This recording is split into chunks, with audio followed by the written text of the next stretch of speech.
yeah.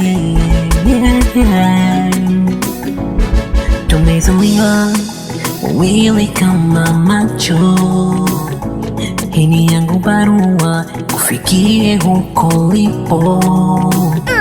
Kakolizamia bondeni kutafuta mshiko, nikabaki mkiwa sijui wapi ulipo.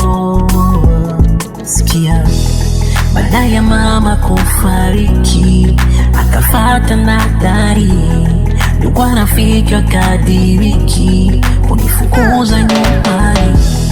Baada ya mama kufariki akafata nadhari, ndugu rafiki wakadiriki. Nikaanza kuishi kama chokora, nikihangaika, sina kibanda cha kulala, mvua zikinyesha, na nilikuwa bwana mdogo sana, miaka 9. Ndo maisha yangu mpaka nakuwa, shida lini zitaisha? Oh, shida, shida, shida, shida, oh shida, shida, shida haziishi kwangu, shida, shida, shida, shida, oh shida, shida, shida haziishi kwangu.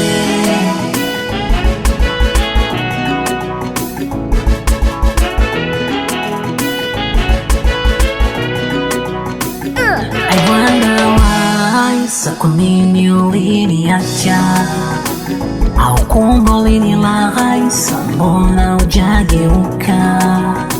Miaka mingi imepita, baba na mama nishawazika, kakipofu na papasa, sioni hata pa kushika.